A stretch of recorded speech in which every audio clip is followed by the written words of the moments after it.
Vamos pra rua gritar a palavra utopia. É isso aí, vamos pra luta gritar, vamos pra rua lutar. Esta é a ideia, esta é a nossa saída alternativa. Dia 22, o Brasil inteiro estará realizando um ato de protesto contra a tirania que está posta no governo federal brasileiro.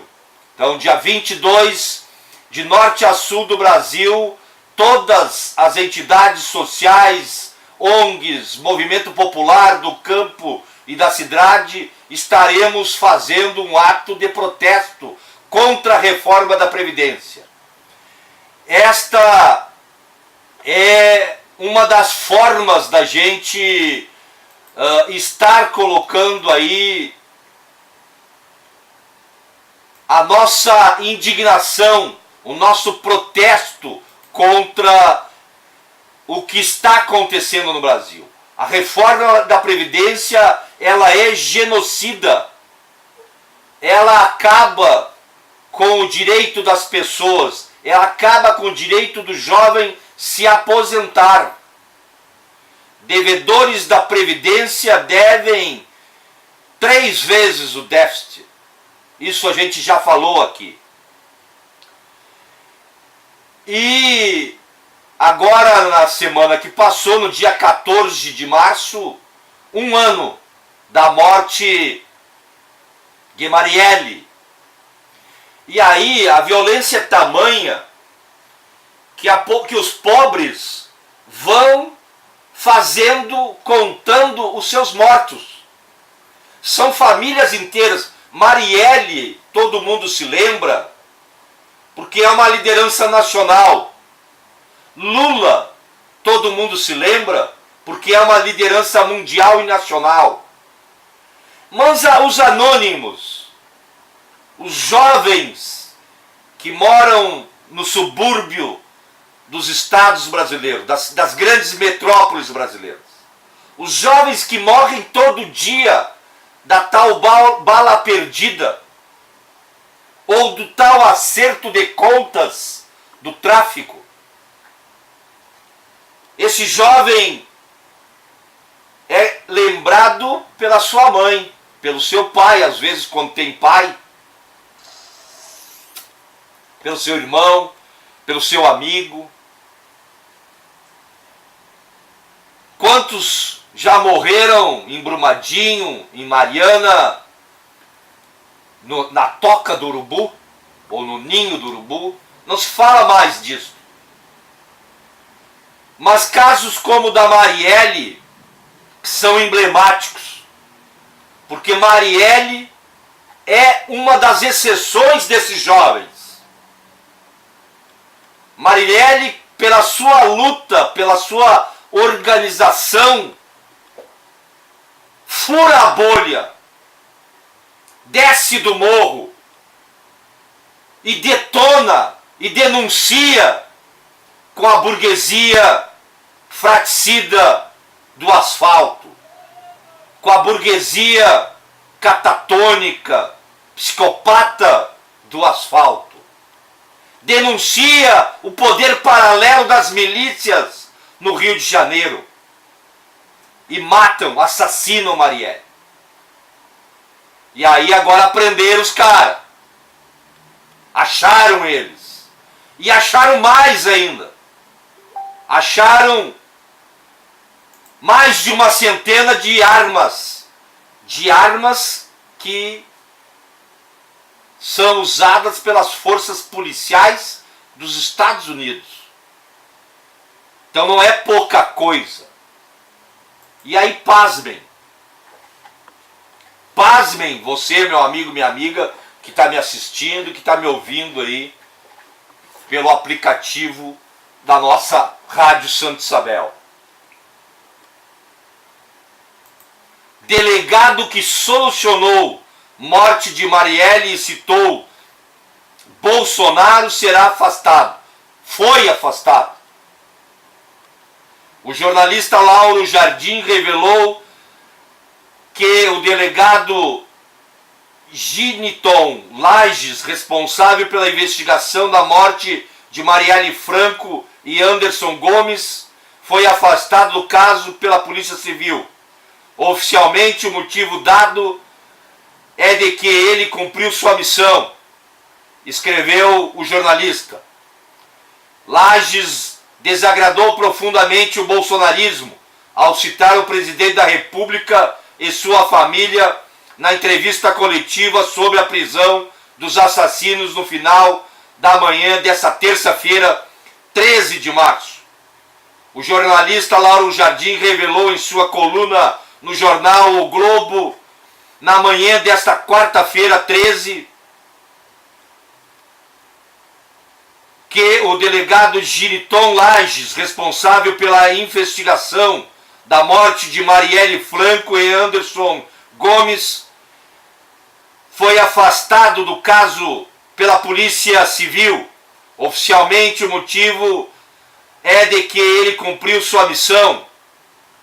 Lages desagradou profundamente o bolsonarismo ao citar o presidente da República e sua família na entrevista coletiva sobre a prisão dos assassinos no final da manhã da terça-feira 12. O desconforto de Bolsonaro com a solução do crime ficou patente em uma rápida conversa com jornalistas nesta terça-feira. O chefe de polícia, delegado Marcos Vinícius Braga, indicará na semana que vem o encarregado da segunda etapa da investigação centrada em descobrir quem mandou matar a vereadora e o motorista, informou Jardim na nota. A citação de Bolsonaro foi bombástica e teve alto impacto ao ser manchete do Brasil 247 no início da tarde desta terça.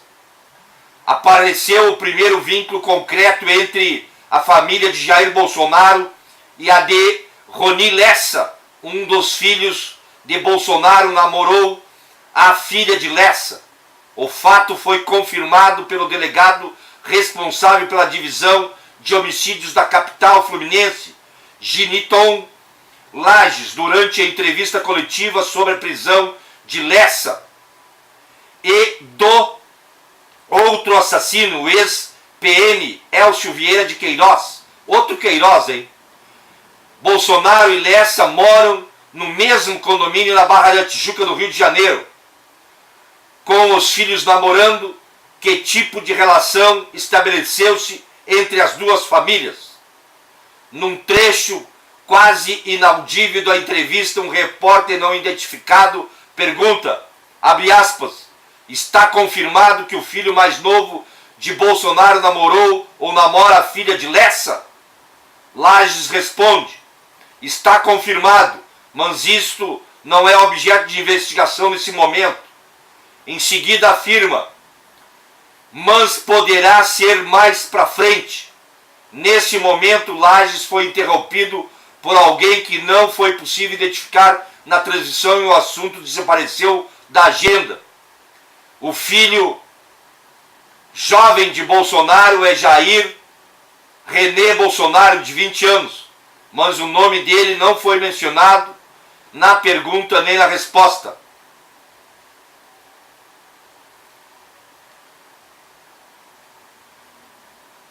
É, meu amigo, é isto aí. Família Bolsonaro. Essa é a hashtag do momento. O poder paralelo é o que está lá no Palácio do Planalto. Paralelo no sentido de criminoso. A crítica não deve ser ao Zé de Abreu.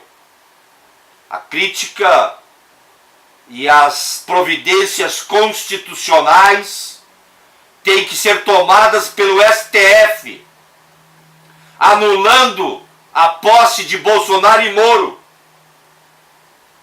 Só estão esperando passar os 180 dias. Nós estamos terminando a primeira quinzena de março. Está gravado o que eu estou falando.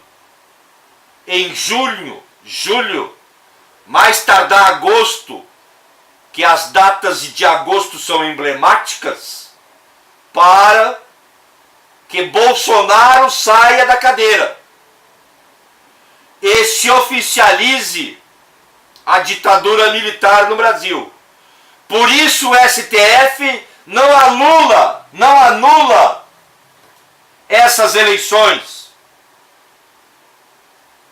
Escândalo de corrupção, mala de dinheiro, motorista que deposita na conta da esposa do presidente da República, deputados e deputadas, candidatas laranjas em todo o ministério de Bolsonaro, sustentaram a campanha de Bolsonaro e dos eleitos pelo PSL. Não é um ministro ou outro. Isso é a prática partidária de arrumar, e ainda por cima machista, de arrumar candidatas laranjas para colocar nas chapas proporcionais em todos os estados brasileiros. Não se descobre isso porque a Polícia Federal está comprometida com o golpe através de Sérgio Moro, que está sentado ao lado direito de Bolsonaro, como tantos outros estão sentadinhos no lado direito de Bolsonaro. Bolsonaro é o replicador daqueles que sempre planejaram este governo paralelo. É esta a grande realidade e triste realidade do governo brasileiro. E a gente ainda insiste, faz a denúncia, conclama que o STF retome a Constituição brasileira em suas mãos e faça valer a nossa tão suada Constituição de 1988, construída a ferro e fogo pelo povo brasileiro, que passou mais de 20 anos sobre uma forte ditadura militar e está, nos últimos 90 dias, sendo atacado dioturnamente por milicianos, governamentais e não governamentais. Aqueles que apertaram o gatilho e usaram um machado para assassinar alunos e Suzano são a força da milícia civil que age, por exemplo, seguindo o exemplo de seus líderes. Então, nós estamos atravessando um período de grande turbulência, de grande ataque, de traição. Esta é, infelizmente, a realidade brasileira. Vamos para mais música e a gente já volta aqui no nosso